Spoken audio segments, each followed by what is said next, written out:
Vamos a hablarles, no nosotros esta noche, sino nuestro invitado, sobre la civilización sumeria y sobre los Anunnakis. Sobre Sumeria, que está situada o estaba situada en la confluencia de los ríos Tigris y Éufrates, en la zona de Mesopotamia, donde se ubica actualmente Irak. Un pueblo desconocido, un pueblo del que se sabe muy poco y que se dice que adoraba a unos dioses que procedían de las estrellas, los Anunnakis. Bueno, pues esta noche, para hablarnos precisamente de todo esto, de la civilización sumeria, de esos dioses que vinieron de las estrellas, tenemos con nosotros al otro lado del hilo telefónico a David Parcerisa. Buenas noches, David. Hola, buenas noches, Asunción. Muy buenas noches. Encantados de tenerte en el programa esta noche, compartiendo con nosotros este rato de radio, David. Sí, un placer para mí, por supuesto. Bueno, para aquellos oyentes que no conozcan a David, decirles que David es investigador de la cultura sumeria, asimismo de otros muchos temas, como pueden ser ovnis, cualquier tema vinculado con el misterio y con la conspiración también. Y que tiene también, además, a sus espaldas más de 25 años como astrólogo, como estudiante también de astrología, y ya hoy en día pues como un experto en astrología. David, he comentado muy por encima que vamos a hablar de la civilización sumeria, que nos vas a contar un poco qué hay con esos dioses que supuestamente llegaron a esa zona y que instauraron una serie de historias en esa civilización y que parece ser que pueden haber perdurado a lo largo de los años, del tiempo.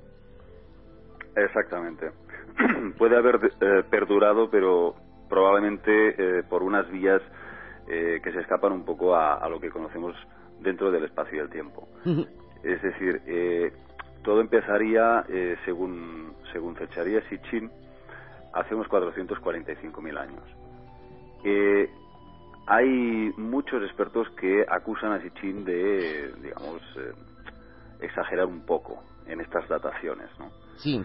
Porque resultan, pues, la verdad, quizás excesivamente remotas.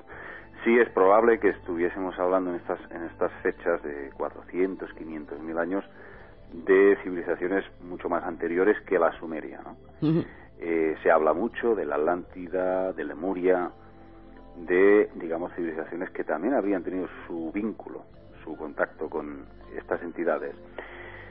Lo que pasa es que, evidentemente, estamos hablando de unos seres que no podemos ni siquiera, evidentemente por los textos, saber exactamente con cuántas razas estamos hablando. Es decir, es un tema muy amplio que aparece en todas las culturas del mundo, en absolutamente todas, desde la India hasta Australia, pasando por China, Japón, México, Mesoamérica, Centroamérica, prácticamente en todos los lugares del mundo.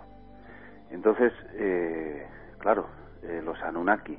La palabra Anunnaki significa aquellos que descendieron del cielo a la tierra. Pero claro, ¿quién puede asegurarnos de que absolutamente todos ellos formaban parte de la misma raza o de la misma especie? Y ahí es donde pues se está teorizando ahora de que probablemente hubiese varias. Lo que sí hay un denominador común, y no solo en Sumeria, sino en todo el mundo, y es que se trata de seres con aspecto reptiloide, aspecto de reptil. Sin embargo, bajo una forma física antropomórfica, es decir, humanoide. Es bien sabido que muchos de ellos pues presentaban una cola, e incluso se habla de que incluso iban provistos de alas, ¿no? Entonces, que serían los clásicos demonios, sí, que se describen en tantas y tantas crónicas antiguas. Seres monstruosos, con ojos rojos y alados, ¿no? De todas formas, la figura del reptil, como digo, insisto en eso, es importante. Y es importante porque estamos descubriendo muchas cosas a través de de estos textos que nos están llevando a considerar que David Icke, las investigaciones de este investigador británico, van bastante bien encaminadas.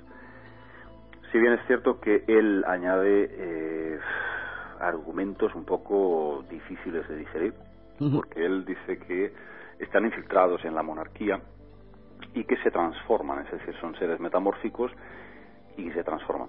Aquí hay que aclarar que efectivamente eso está ahí, es decir, todos los textos hablan también de seres metamórficos, de seres capaces de cambiar su biología.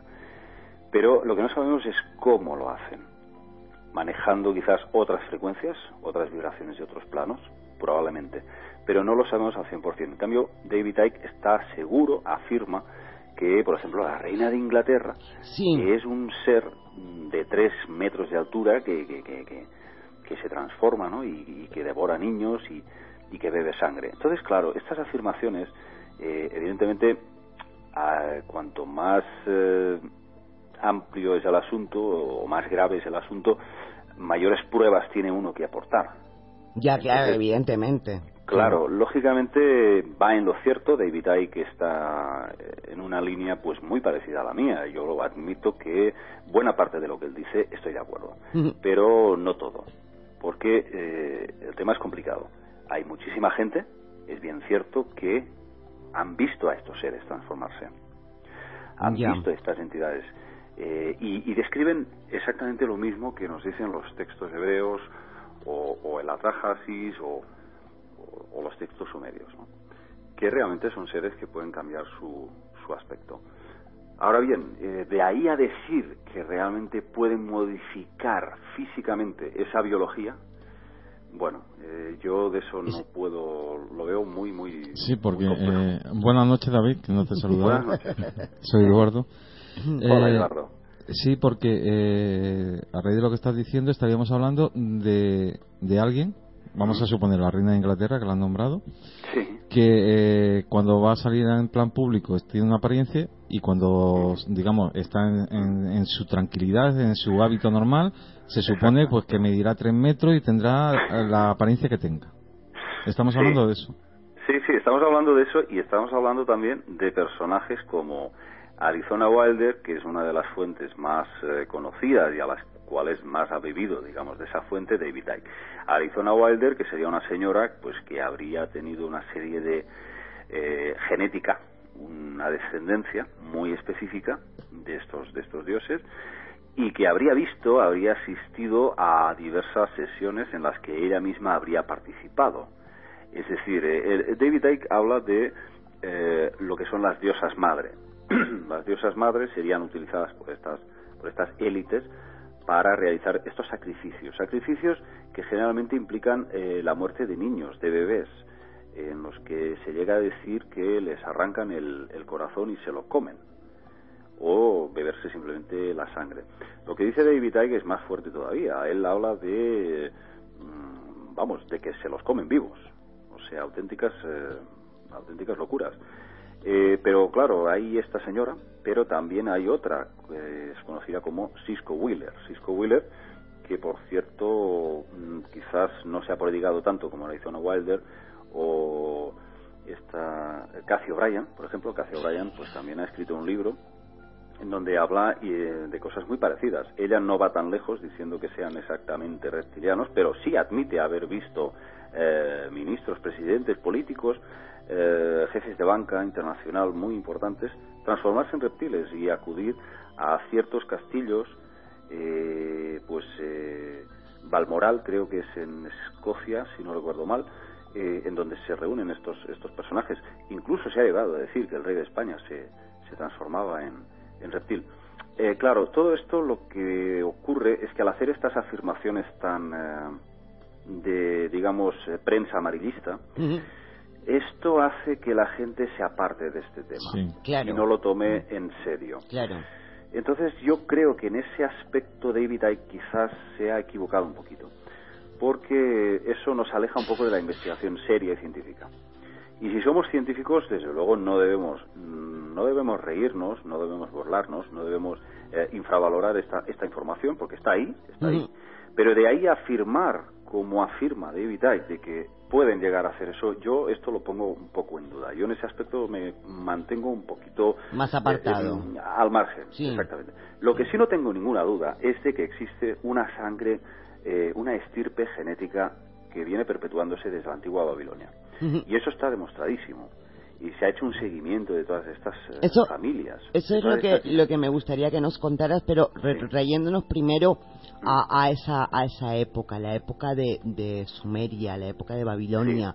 Sí. ¿Cómo habría comenzado todo esto, David? Bueno, todo esto habría comenzado, y ya te digo que yo ahora mismo, después de haber escrito el primer libro, basándome casi el 80% en la versión de Sitchin, pues luego hemos hecho una retrospectiva, hemos hecho un cambio de perspectiva. Simplemente hemos de alguna forma visto que hay, analizando las escrituras, los textos sumerios, traducidos por otros lingüistas famosos, como por ejemplo Samuel Kramer, por decirte uno, vemos que, por ejemplo, a mí me resulta mucho más viable, mucho más coherente, pues estas traducciones de estos otros lingüistas que no los de Sitchin. ¿Por qué? Porque Sitchin realmente quiso amoldar demasiado esos textos a su propia visión personal del tema. Y ahí se equivocó muchísimas cosas. Ya.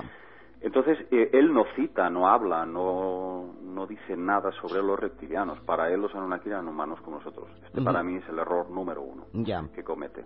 Pero bueno, básicamente todo empezaría con la llegada de estos seres que no sabemos de dónde vienen, por mucho que ahora pues se siga mucha gente fiando de Sitchin, diciendo que vienen de Nibiru, ese supuesto planeta y tal. Entonces, yo, para mí, no hay una prueba concluyente de que ese planeta realmente pues haya existido, y si ha existido, tenga una relación directa con los Anunnaki. En principio yo lo tengo un poco en archivado, en cuarentena esta información. Vale. Bueno, él lo que dice es que hace 445.000 años llegan a las costas del Golfo Pérsico, y el primero en llegar sería Enki, un científico especialista en genética que tenía un hermanastro, es decir, eran ambos hijos del mismo padre pero de diferente madre, llamado Enlil. Sí. Enlil, el señor del viento y las tormentas, un ser iracundo y con digamos una posición jerárquica muy alta, mayor que la de Enki.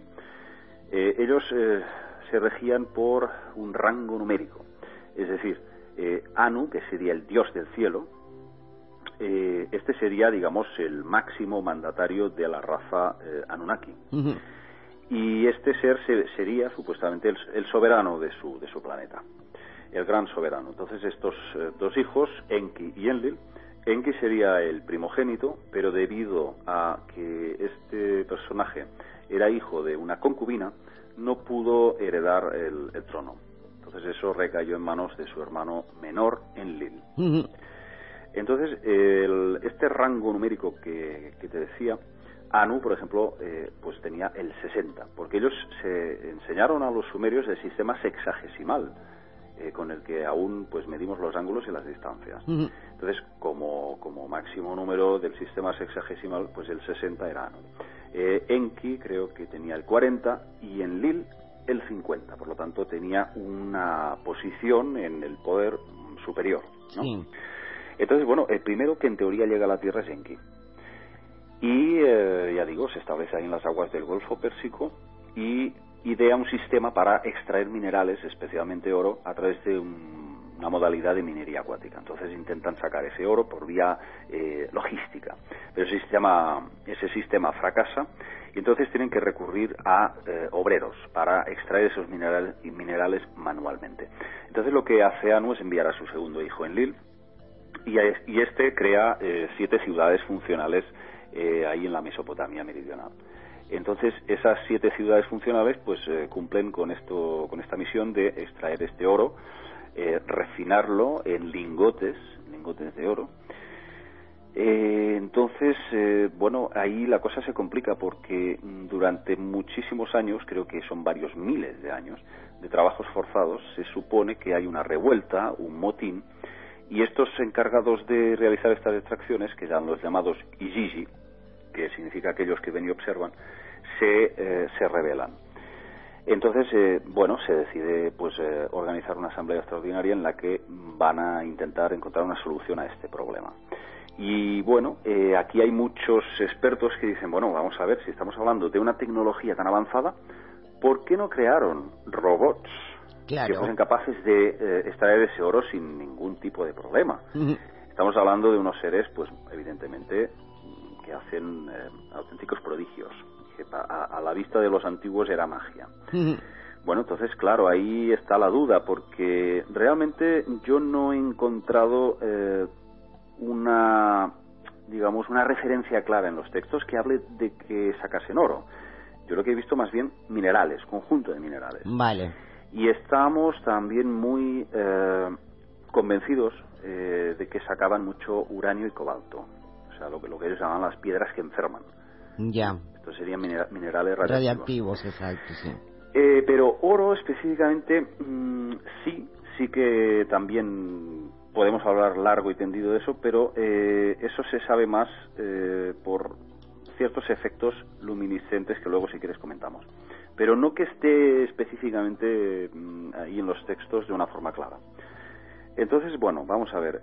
Lo siguiente aquí a relatar sería que nosotros, cuando digo nosotros, me refiero a investigadores como David Kanga, que es un gran amigo mío, es un investigador, que es un gran experto en Biblia y que ha escrito 2 obras fundamentales para entender este plan de manipulación planetaria, que son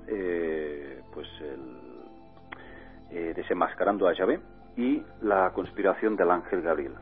2 obras absolutamente recomendables para todos aquellos interesados en este tema. Entonces, David Kanga y yo pensamos que si bien es posible que inicialmente los Anunnaki crearan al ser humano para hacer esas extracciones, podemos aceptarlo, pero que luego, desde luego, el blanco de su presencia en la Tierra no está precisamente en el oro ni en estos minerales, sino que el blanco, el objetivo, éramos nosotros mismos. Nosotros mismos vistos ya no como esclavos en las minas, sino como una especie de baterías de energía, es decir, de alguna forma en nosotros encontrarían la forma de extraernos una serie de energías sutiles que desde luego a ellos les servirían como una especie de alimento o de sustrato vital. Sí.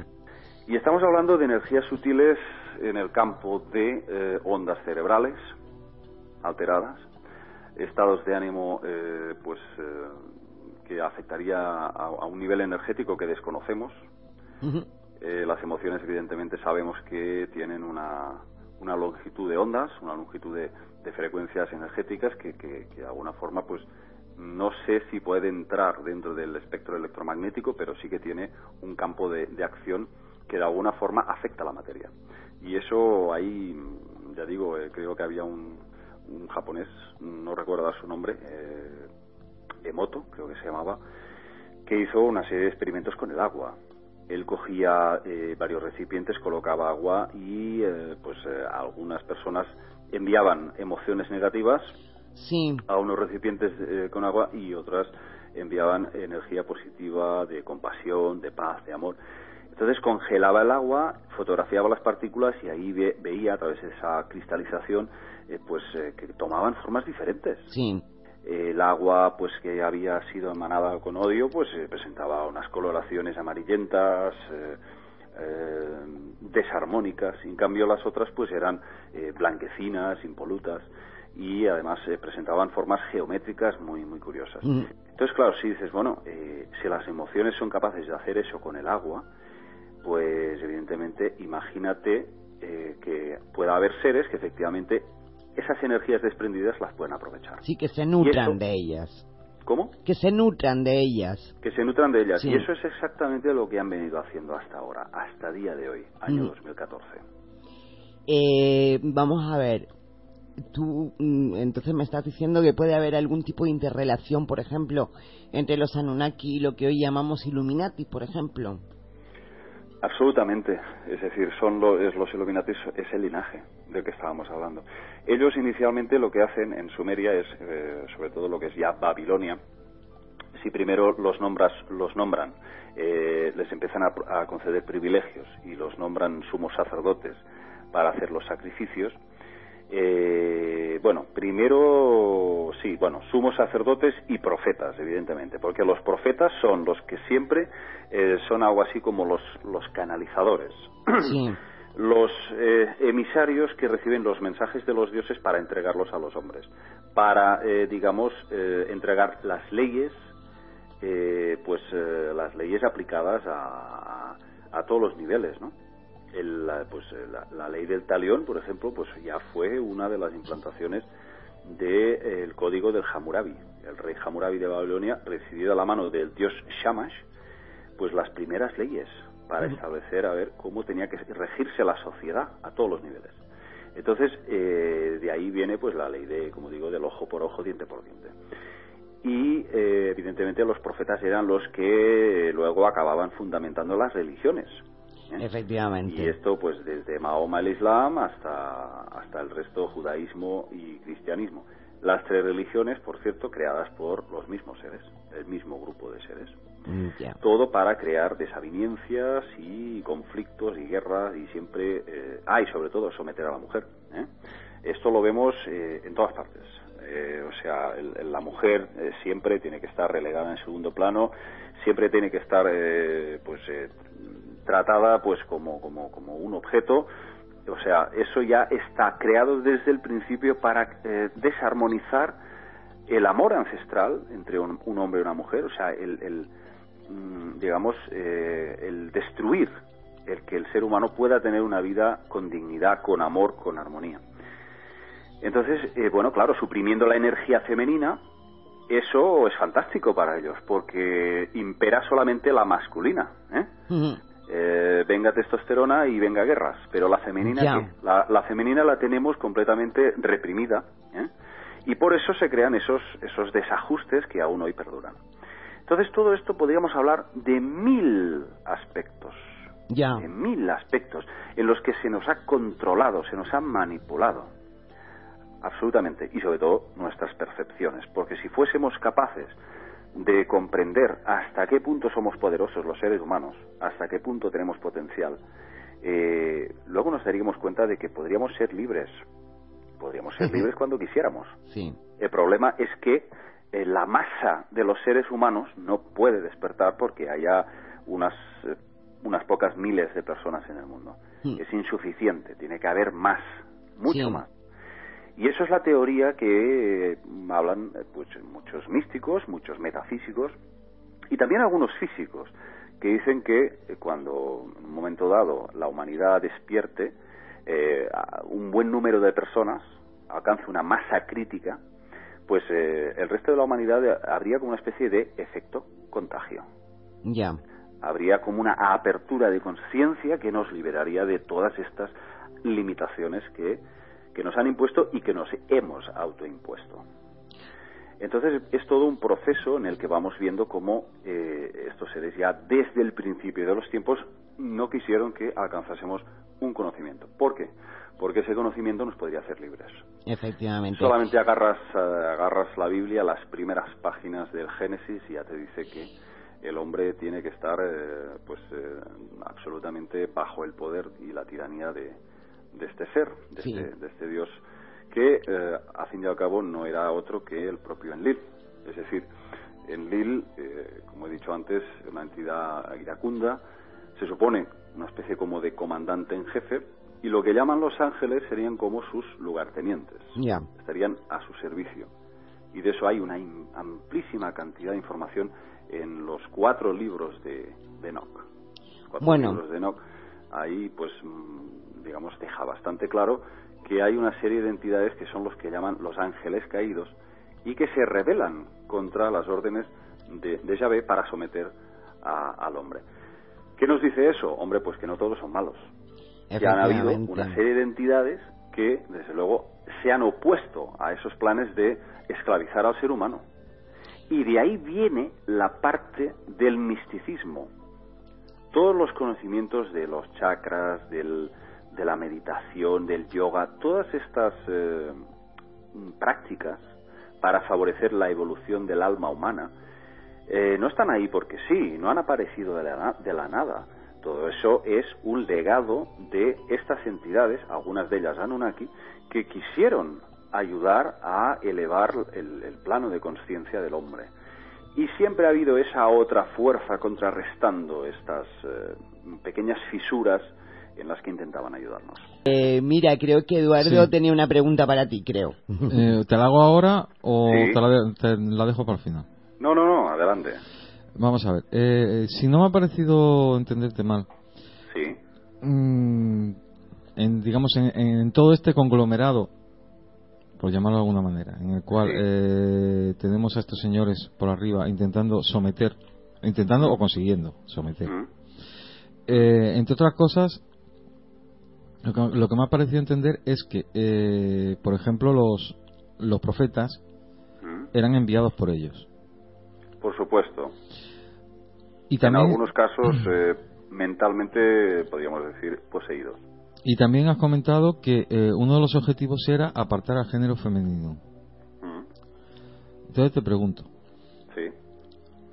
Yo siempre he sido o sea, he tenido la sensación de que en el caso, por ejemplo, de Jesucristo, de Jesús, digamos que en la época en la cual vivió, en la sociedad en la que se desenvolvió, rompía un poco con los esquemas, sobre todo en el tema de las mujeres, o sea, porque intentaba como, sin decirlo, integrarlas. Porque tenía un mensaje diametralmente opuesto al de Chávez. Claro. Es que por eso era lo que yo quería que explicaras. Pero totalmente diferente. Lo que pasa es que ahí tenemos muchas desavenencias con David Kanga. Él defiende que Jesús era un instrumento más de Yahvé para luego instaurar el cristianismo. Yo en ese aspecto, bueno, no sé qué pensar, es decir, lo respeto su opinión, pero no lo tengo del todo claro, porque evidentemente al dar Jesús un mensaje tan diferente, tan rompedor con la época, hombre, pues la verdad que da que pensar. Él también se respalda mucho en las apariciones posteriores a la muerte de Jesús, pues a Pablo, por ejemplo. Pablo se supone que es uno de los que más empeño tiene en luego pues crear este movimiento, ¿no? Esta nueva religión. Y él dice pues haber recibido la visita de Jesús. Sin embargo, yo creo que eso es muy subjetivo, es decir, estamos hablando de entidades, precisamente hemos dicho antes, que cambian de forma y pueden aparecerse como quieren. Eso es muy subjetivo, es muy claro, hacer un salto mortal, asegurar de que fue realmente el Jesús real el que se manifestó a Pablo. Los diferentes mensajes supuestamente recibidos por Jesús sí parecen apoyar la teoría de que lo que querían era seguir manipulando al ser humano. Hombre, de hecho hay una serie de frases de Jesús que a mí particularmente me huelen mal. Por ejemplo, pues no llegaréis a Dios o no llegaréis a la iluminación si no es a través de mí. No iréis al cielo si no es a través de mí. Eso es una frase bastante sectaria y bastante que crea dependencia, algo que les interesaba mucho a los dioses.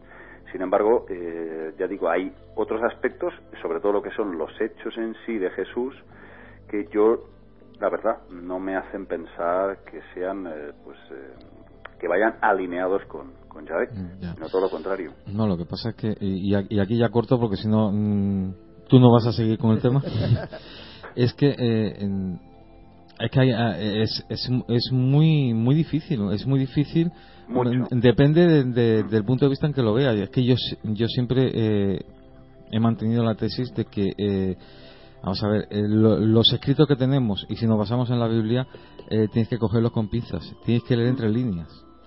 O sea, para mí en mi opinión personal, o sea, la Biblia está absolutamente manipulada, y dentro de la manipulación que hicieron tuvieron determinados fallos y se les escapó determinadas frases. Bueno, a ver, manipulación en la Biblia, yo creo que el Nuevo Testamento, Sí, me estoy refiriendo a eso. Claro, a ese, sí. Porque el Antiguo Testamento creo que es bastante fidedigno a lo que esa gente vivió. Les tocó vivir con este tirano, porque ciertamente, no hay otra palabra, ¿no? Y además es donde más pues se perciben sus fechorías, por no decir otra palabra más fuerte, sí. Yo de eso he reunido un montón de información, ¿no? He recopilado muchísima información de esta especie de rasgos psicóticos que tenía este personaje, ¿no? Pues estos sacrificios tan sangrientos, tan espantosos pues mira, Salomón le pidió a Salomón que sacrificara pues 146.000 animales en un solo día. Es que lo bueno del caso es que llegaban a sacrificar a tantos animales que es que no quedaban, es que no habían, y luego Yahvé se enfadaba con ellos, y cuando no había suficientes animales para sacrificar, entonces pues arrasaba con unos cuantos miles de israelitas, es decir, causaba la muerte de miles de personas, o hacía como simples piezas de ajedrez que se enfrentaran, pues mira, los asirios, por ejemplo, contra Israel. Diferentes pueblos enfrentados entre sí simplemente por capricho, ¿no? El propio rey de los asirios, no recuerdo ahora el nombre, se presenta ante el rey, creo que era el rey de Judá, Ezequías, y le dice, no albergues esperanzas de que nosotros los asirios no invadamos vuestras tierras. Dice, porque realmente a mí quien me envía es Yahvé. O sea, el propio Yahvé me ha dicho, ve y destrúyelos. Ya. Entonces, cuando decimos, el pueblo, Israel, el pueblo elegido, uno tiene que preguntarse, ¿elegido para qué? Claro. Mi tesis personal, Israel es el pueblo generador, emisor de dolor. El pueblo elegido para suministrarle a esta entidad el alimento que necesitaba. Porque es que realmente lo necesitaban, es decir, ya se había convertido, primero animales, luego ya fueron viendo que el sufrimiento humano aún era mayor. Les proporcionaba más energía. Muchísima más energía. Claro, evidentemente lo primero que hacen cuando Ziusudra, Noé, toma tierra en el monte Ararat, después de 40 días de diluvio, lo primero que le piden los dioses, que dice, estaban en el cielo en sus carrozas celestes, dice, estaban hambrientos y sedientos, se estaban muriendo de hambre. Dice, pero ¿cómo es posible que puedan morirse de hambre o de sed unos seres que están con unos niveles tecnológicos? No, lo que ocurría ahí es que después de haber arrasado con casi la totalidad de la vida humana, ya nadie había para suministrarles esos sacrificios, los llamados holocaustos. Sí. Lo que hicieron, dice, fue pedirle nada más sacar la cabeza a Noé del arca, es que le sacrificara un cordero. Y en el momento que hace la ofrenda, dice, los dioses se arremolinaron alrededor de la ofrenda como moscas. Fíjate, la desesperación que tenían estos seres para absorber esa energía. ¿Cómo es posible que la religión, la gente que sigue la religión, no se dé cuenta de esta importancia que tenía este suceso? ¿Cómo podemos estar hablando de un Dios que necesita la sangre, la muerte, constantemente?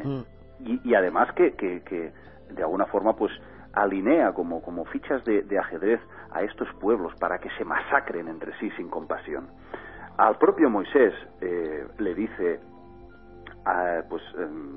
arrasa con todos, que el hermano coge la espada y mate a su propio hermano, padres con hijos, niños, o sea, al pueblo de los amalecitas, por haberse interpuesto en el camino durante el éxodo, durante la huida de Egipto de los israelitas, se les interpone en el camino estos amalecitas. Pasan 4 siglos y Yahvé no solo no ha olvidado ese suceso, sino que les pide a los israelitas que arrasen el pueblo y que no dejen mujeres ni niños aún con pecho con vida. Dice, acabad hasta con los camellos y los asnos. Fijaos qué crueldad más. No, es que lo del antiguo. Realmente acabaron con los amalecitas, se cargaron todo un pueblo. Ya. Si es que lo del Antiguo Testamento no tiene nombre. Fíjate otro detalle más. Enlil, antes de presentarse a Moisés como Yahvé, era conocido por los cananitas como El Dios El. Sería algo así, se traduciría algo así como el absoluto todopoderoso, Dios todopoderoso. Y luego había dos atributos más que dentro del propio El se hacía llamar, por ejemplo, el Shaddai y el Elión. Son atributos, como decir Carlomagno o Ricardo Corazón de León. Sí. Pero luego pasa a Moisés a presentarse como Yahvé. Pues fíjate que siendo él Dios de los cananitas, luego les engatusa a los israelitas para que arrasen Canaán, la tierra prometida. Y igualmente pues hacen unas matanzas brutales. O sea, el propio Dios de los cananitas hace que los destruyan. Y esto es una y otra vez en toda la Biblia. En toda la historia. Es un libro sangriento, absolutamente, como lo es la historia humana. ¿Y quién está detrás de todo esto? Pues las mismas entidades. Las mismas entidades que desde el principio de los tiempos han estado aquí para aprovecharse de nuestro potencial. ¿Tú crees que entonces no solamente están aquí para aprovecharse de nuestro potencial, sino para controlarnos? Bueno, el control evidentemente está ahí para que se pueda centralizar esa energía, para que no haya nadie que de alguna forma piense por sí mismo. A ellos les interesa la mente colectiva, no les interesa el individuo. Eso lo decía Hitler, fíjate. Sí. Hitler fue un alumno de estos seres, fue un gran contactado.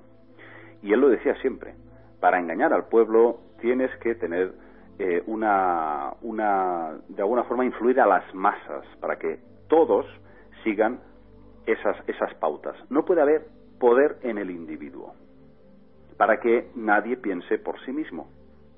Y eso es constantemente lo que se viene haciendo desde siempre a nivel político. Sí, sí. Y además parece que a día de hoy estamos ante un rebrote, ¿no?, de ese tipo de... Sí, ellos tienen muchas... el problema es que esta gente tiene muchas cartas en la manga. Son mucho más inteligentes que nosotros a nivel del hemisferio cerebral izquierdo, es decir, todo lo que es la estrategia. La estrategia. Y saben muy bien cómo funcionamos a nivel mental para explotar nuestras más espantosas debilidades y miedos, ¿no?, para hacerlos salir a la superficie. Entonces es un poco como, yo lo veo como, la humanidad ahora mismo la veo como un laberinto de esos que meten los ratones y los hacen pasar por donde ellos quieren, ¿no? Entonces, pues claro, si hay un ratón que se desvía de la ruta que ellos quieren, pues van a ir a por él, probablemente. Ya. ¿Qué es lo que se está haciendo? Exactamente. ¿Qué es lo que se está haciendo? Yo tengo algunas preguntas que, bueno, vamos a ir saltando porque parece que el tema es excesivamente amplio como para centrarlo totalmente. Sí. Entonces, antes estabas hablando de la Biblia y, por ejemplo, en el caso de Eva, sí, cuando, de Eva no, cuando Dios le dice a Adán y Eva que pueden comer cualquier fruto del paraíso, excepto el del árbol del conocimiento, el del árbol del bien y del mal. Es decir, ahí ya, para mí eso es una señal inequívoca de lo que pretendían, de que no llegáramos a adquirir un conocimiento determinado. Sí, bien, el tema es muy alegórico, el episodio de la manzana y de Adán y Eva es muy, muy, muy alegórico. Bien, en realidad, para mí la manzana es un símbolo de muchas cosas, pero sobre todo de que, de alguna forma, nos está hablando de que ellos adosaron una serie de cromosomas que les faltaban a estos dos prototipos iniciales, Adán y Eva. Adá Paititi, inicialmente dan llamándose así en los textos sumerios. Entonces, yo creo que fue un proceso en el que incluso los textos lo sugieren, ¿no? Que el árbol de la vida, ¿qué es el árbol de la vida? El árbol de la vida contenía los genes que podrían favorecer, la longevidad del individuo, hacer que pudiera vivir muchísimos años. Los Anunnaki vivían miles y miles y miles de años. De hecho, aún están ahí, es decir, no podemos comprenderlo. Pero lo cierto es que estos seres han encontrado, no sé, un proceso de longevidad que nos es absolutamente remoto para nosotros. El caso es que el árbol de la vida es una cosa y el árbol del conocimiento es otra, muy diferente. Si el árbol de la vida nos está hablando de longevidad, el árbol del conocimiento nos habla de conciencia, de inteligencia, y también de probablemente esté implicado el proceso de reproducción, porque parece ser que les faltaban los cromosomas XX y XY del hombre y de la mujer. Entonces, sin eso no podían ser fértiles. Entonces yo creo que la manzana es también un símbolo de fertilidad y de sexualidad, por supuesto. Entonces es una forma alegórica de decirnos de que en un momento dado se les adosa algún tipo de cromosoma que ellos requerían, necesitaban. Yo pienso que fue Enki quien hizo eso. El dios Enki significa el señor de la tierra, anteriormente conocido como Ea, el señor de las aguas, que además de ser un gran genetista era especialista en todo lo que tuviese que ver con ríos y, bueno, era una especie de ingeniero marítimo. Entonces este ser con estos conocimientos, junto con su hermana Ninhursag y su propio hijo Ningijida, estos tres personajes, estos tres dioses, son los que llevan a cabo el proceso de, bueno, iba a decir creación, pero tampoco no voy a utilizar esta palabra, proceso de manipulación del hombre. Sí, genética, ¿no? Sí, y bueno, lo más probable es que esto se efectuara en algún tipo de laboratorio. Es decir, esto no se hizo ahí al lado de un árbol y tomando una manzana y todo eso. Eso es una forma alegórica de hablar. Entonces, es probable de que cuando Yahvé les dice no toméis de este árbol, no toméis del otro, hubiese como una especie de tanques, en donde probablemente hubiese algún tipo de recipiente que contenía genes. Porque el árbol de la vida o el árbol del conocimiento, para mí, es una alegoría de las ramificaciones de las cadenas del ADN. Porque un árbol se parece muchísimo a estas cadenas de ADN. Entonces, yo creo que por ahí van los tiros. De hecho, en los textos sumerios se sugiere eso. Se sugiere que finalmente les adosan estos cromosomas para que sean fértiles. Realmente, el personaje de la serpiente es el animal más hábil del bosque. Dice, la serpiente es el que, desde luego, pues tienta a Eva a tomar de ese alimento. Lo que le dice la serpiente, que yo creo que es Enki, es muy curioso y muy interesante. Le dice, ¿por qué no quiere que tomemos, por qué no quiere Yahvé que tomemos del árbol del conocimiento? Y dice, porque es muy consciente de que si lo tomáis, se os abrirán los ojos y seréis como dioses. Te está diciendo que no toméis de eso porque podéis ser libres. ¿Qué es lo que buscaba Enki? Pues todo lo contrario, la libertad del hombre. ¿Qué ocurre aquí? Bueno, pues esto es tremendamente trascendente, porque resulta que nos damos cuenta que se han cambiado los roles. Los roles sobre el bien y el mal. El mal ha ido siempre cogido de la mano de Satán. Satán, que viene del hebreo Hashatán. Y bueno, en realidad significa enemigo, pero no enemigo del hombre, sino enemigo de aquel que quiere esclavizar al hombre. En este caso, Enlil. También significa acusador.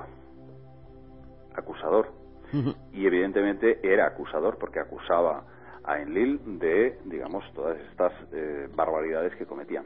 Entonces, yo sí estoy convencido que Enki fue un ser que, a pesar de ser, de naturaleza fría, de naturaleza reptiliana, desarrolló algún tipo de empatía hacia el ser humano. Porque al fin y al cabo tiene mucho sentido que fuese él, digamos, el responsable de la creación humana, que sintiese aprecio, que sintiese amor verdadero para sus criaturas.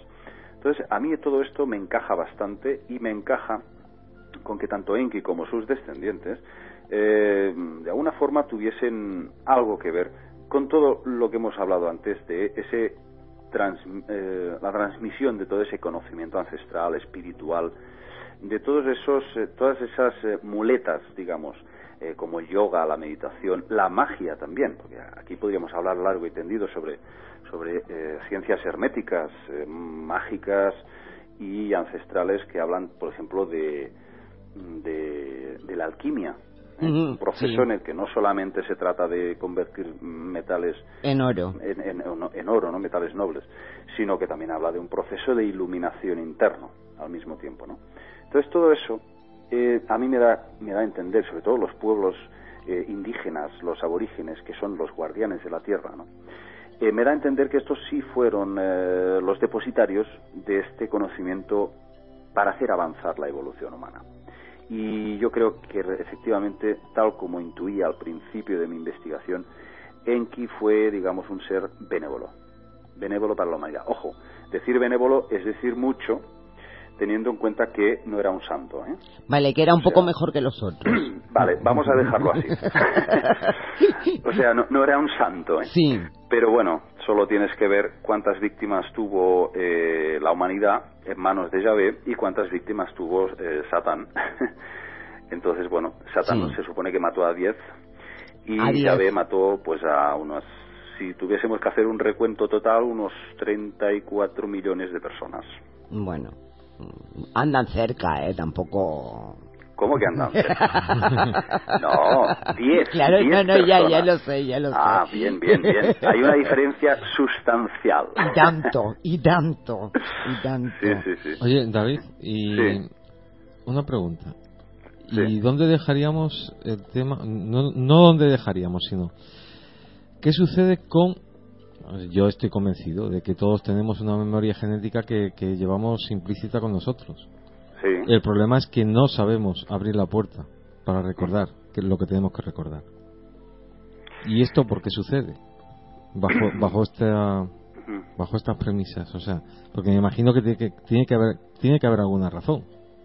Bueno, lo mismo que tiene que haber alguna manera de abrir esa puerta. Se dice de que inicialmente los primeros prototipos humanos, como por ejemplo el Adapa, ¿no? Que sería Adán. Tenían 12 hebras en su código genético. 12 hebras. Nosotros solo tenemos 2. Entonces, bueno, de 2 a 12 hay un abismo ahí, ¿eh? Hay un abismo. ¿Qué función cumplían estas otras hebras, estas ramificaciones? Probablemente funciones de captación, porque al fin y al cabo pues el ADN es vibración, es captación y emisión de energía. O sea, podemos captar y podemos emitir. Podemos probablemente a través de estas ramificaciones desarrollar unos poderes psíquicos tremendos que nos permitirían realizar proezas tales como la levitación, la telepatía, la telequinesis, todo lo que en parapsicología se considera como poderes superhumanos, probablemente eso es lo que nos han quitado. Muy probablemente eso es lo que nos han bloqueado. Y es que sobre todo ahora lo has dicho, nos han bloqueado. Es que yo voy por ahí. Nos han censurado, o saboteado, quizás la palabra sería más esa, saboteado, ¿no?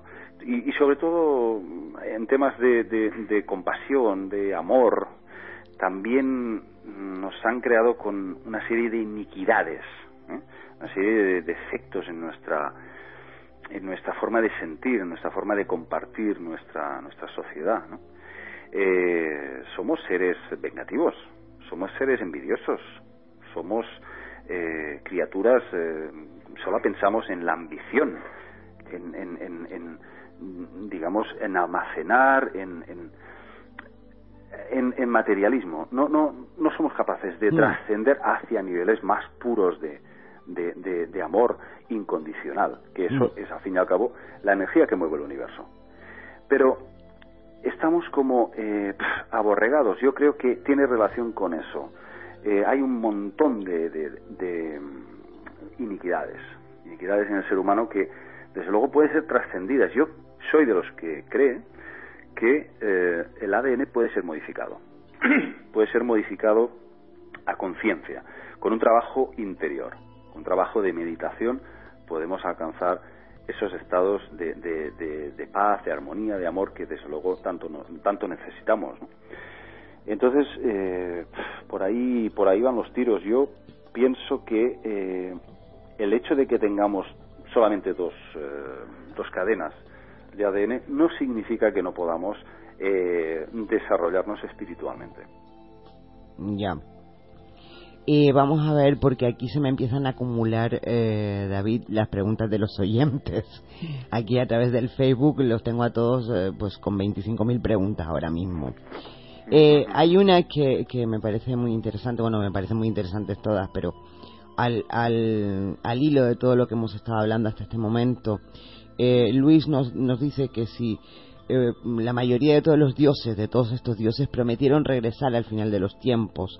Y la pregunta que se hace es, ¿para qué? ¿Para gobernarnos de nuevo como lo hicieron antaño, personalmente, de forma personal?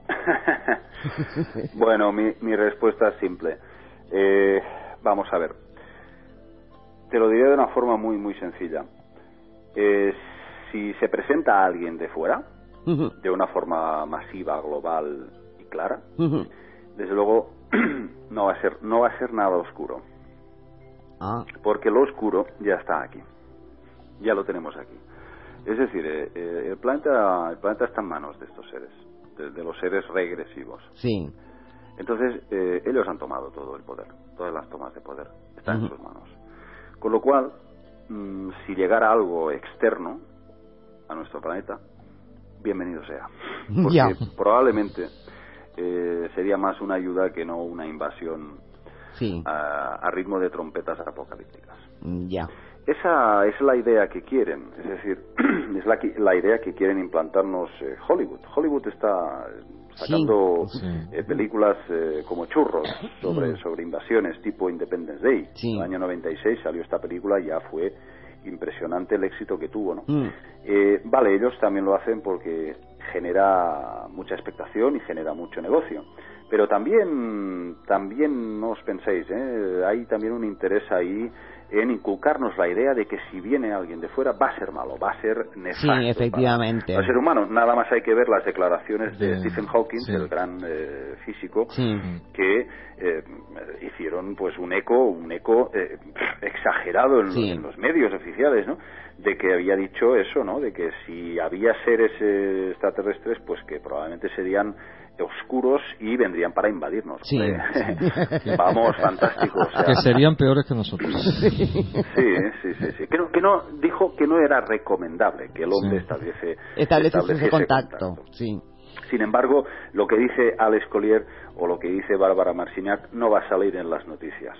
Ya. Eso no va a salir. Eso seguro que no. Eso no lo va a decir Matías Prats. No. Eso seguro que no. Ellos hablan de seres amorosos como los andromedanos. Imagínate una sociedad que vive en armonía, en amor, en comprensión, que se comunican telepáticamente. Imagínate la forma, el diálogo mental más completo que existe, porque ahí sí que no hay malas confusiones. No. Ahí se sabe, oye, claramente. Es que te dije que a las 5 estuvieses aquí. No, pero yo tengo ya trabajo, que no sé qué. No. Con la telepatía no hay error posible, porque es una procesión de imágenes y de sonido y de sentimientos. Entonces tú padeces, entiendes los sentimientos que has generado en las otras personas, con lo cual no puede haber errores. Te pones en la piel del otro, no le vas a dañar. Sí. En cambio, con las palabras, los idiomas, y eso también podríamos hablar largo y tendido, se presta mucho más a confusiones. A confusiones. Y ya digo, es el idioma universal, la telepatía. Ya. Y esa es una de las cosas que también modificaron, y quién sino Enlil, en el episodio de la Torre de Babel. La Torre de Babel, que fue cuando se produjo ese intento de propulsar al ser humano hacia casi la era espacial, y que luego pues dividieron todos los idiomas. Antes pues probablemente había una forma universal, quién sabe si telepática también, es posible. Es perfectamente viable de que el idioma también haya sido utilizado para que los pueblos se vayan confundiendo. Porque si tú vas antiguamente vas a hablar con un rey, pero no entiendes su idioma y tienes que adaptarte, evidentemente va a ser más fácil que haya guerra por malos entendidos, ¿no? Exacto. Entonces, Exacto. Y eso es algo que lo de la telepatía es antiquísimo. Los aborígenes de Australia tenían telepatía, se comunicaban con los animales y sabían rastrear dónde encontrar agua, dónde encontrar comida, a través de la telepatía. Y si uno se quedaba colgado ahí en medio del desierto, evidentemente salvaba su vida porque tenía la capacidad de escuchar a sus compañeros.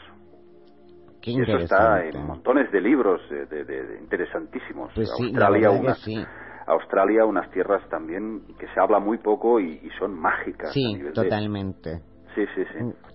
Vamos a ver, David, también otro amigo de Facebook, Jorge Guerra, al margen de decir que en su opinión estás interpretando cada vez de forma más acertada el tema de esas antiguas deidades, te pregunta que si ese misticismo, ese conocimiento oculto que se nos está negando, pudiera ser el legado de civilizaciones como la Atlántida, donde la humanidad poseía los conocimientos que el manipulador de la humanidad nos había negado. Bien, pero claro, eso presupone de entrada que estamos hablando de otro prototipo de ser humano. Ya. Exactamente. Claro, evidentemente, si hablamos de la época de la Atlántida y de Lemuria, estamos hablando de otra raza humana que habría sido supuestamente extinguida. Sí. Y en el caso de que hubiese habido algún superviviente, pues tampoco es descartable que haya habido también un linaje de estos atlantes o de estos lemurianos. Es posible, ¿por qué no? Pues muy amplio, es muy amplio el tema. Claro. Y luego podríamos hablar también de la raza caucásica, la raza blanca, que los nazis llamaban la raza aria. También es un tema muy interesante y que parece como que viene de importación. Es decir, es posterior probablemente a la creación original.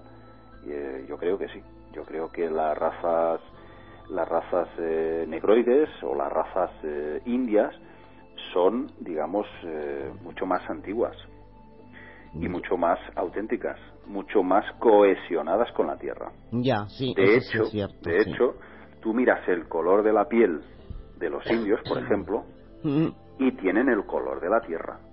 Sí. Evidentemente, los blancos, nosotros, bueno, sí, nos vemos normales, pero quizás... Desentonamos. ¿Cómo? Desentonamos. Evidentemente, quizás aquí los raros somos nosotros. Quizás. Los blanquitos. Después también por aquí nos está preguntando Ángeles si no crees que es casi lo mismo los textos sumerios y los textos hebreos. No son muy iguales, son muy parecidos, sobre todo en lo que es el tema de los mandatos divinos, los mensajes de los dioses. En todos estos aspectos casi te podría decir que son calcados, son muy, muy, muy parecidos.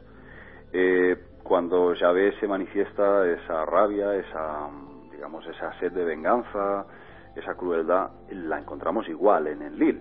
En Enlil sumerio se habla exactamente igual. La misma crueldad, sobre todo en lo que es el episodio del diluvio universal, es muy, muy, muy parecido a Yahvé. Sin embargo, hay algunas diferencias también bastante sustanciales en algunos aspectos. Por ejemplo, ¿qué te diría yo ahora? El tema de la supremacía del poder. Es decir, la Biblia, los textos hebreos, hablan de un Yahvé, que es el mismo Enlil, pero se le otorga un poder político, por decirlo así, mucho mayor que el Enlil sumerio. El Enlil sumerio está como más supeditado a un consejo Anunnaki que él no puede tomar una decisión absoluta, decir simplemente, bueno, quiero arrasar Sumeria, pues vale, pues muy bien. No, ahí está supeditado a un consejo Anunnaki y que evidentemente tiene unas normas, tiene unas reglas de mandato. Y entonces, evidentemente, ya os he contado antes de que él tenía el rango numérico del 50, pero había Anu que estaba por encima de él. Entonces, el dios Yahvé de la Biblia es un dios efectivamente todopoderoso. Es un dios que parece encontrarse ya liberado de cualquier tipo de imposición y que avanza impunemente marcando su línea. Entonces ahí está una diferencia para mí muy muy muy sustancial entre los textos hebreos y los textos sumerios. Ajá. Y aquí, bueno, no voy a hablaros ahora de lo que hemos llegado al fondo, porque lo vamos a ir contando a través tanto de la saga Anunnaki como de los próximos libros que estoy preparando. Pero mira, yo os avanzo que estos Anunnaki tenían una tecnología cuántica. Y esta tecnología cuántica les permitía avanzarse, digamos, a muchos sucesos en el futuro. Ya. Pero bueno, tampoco no quiero avanzar porque es que hay muchísimos aspectos que ahora mismo estoy investigando. Y estoy estudiando textos que ya no tienen nada que ver ni con los hebreos ni con los sumerios. Y que todo apunta hacia lo mismo, hacia el mismo enfoque. Este ser, Enlil, que es quien está detrás de todo, consiguió una tecnología realmente mágica para nosotros. Mágica, inexplicable, pero que le permitía avanzarse, digamos, con ventaja a los acontecimientos del futuro. Y esto es algo que a mí particularmente me ha dejado de piedra, porque no me esperaba algo así. Bueno, pues ya nos irás avanzando conforme sigas con tus investigaciones este tema. Nos siguen preguntando ya casi para terminar, si tú crees que las familias, o sea, que todas las monarquías que existen hoy en día son Anunnakis. Sí.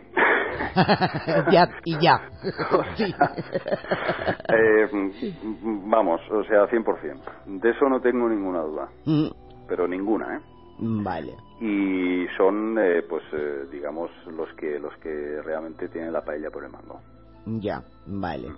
Además, absolutamente requeriría un estudio genetista importante llevado a cabo por digamos, autoridades importantes en este campo, porque yo estoy convencido de que ahí está la clave de todo. En esas monarquías. Sí. Interesante lo que nos estás contando. Bueno, te voy a hacer prácticamente la última pregunta porque ya estamos abusando un poco de tu tiempo. No pasa nada. Pero bueno, sí me llama también la atención y quizás venga un poco a tener de lo que tú has estado comentando sobre estas distintas razas, a lo mejor, ¿no? Y es, por ejemplo, Frank nos comenta que ¿quién envió a Jesús? Si no fueron estos seres, si no fueron estos Anunnakis, ¿quién pudo enviar a Jesús a la Tierra? Esta es una pregunta importante, pero por ahora no tengo respuesta. Y sobre todo creo que es un poco... O sea, seguir investigando los textos es un poco caer en un bucle. No hay respuesta para eso y solamente habrá respuesta, supongo, cuando seamos capaces de trascender los 5 sentidos y, digamos, percibir la realidad desde una posición más elevada, despertando este potencial del que os hablaba, en el que ya la mente de alguna forma pues se queda un poco en segundo plano y podemos percibir las cosas de una forma más espiritual. Yo creo que solamente así, porque es que es muy difícil saber qué papel jugó Jesús en la historia humana. Lo que está claro es que jugó un papel importante, eso sí. Importante, sí, pero que ha derramado mucha sangre también, ¿eh? Él. O sus seguidores. Su figura, su interpretación, evidentemente.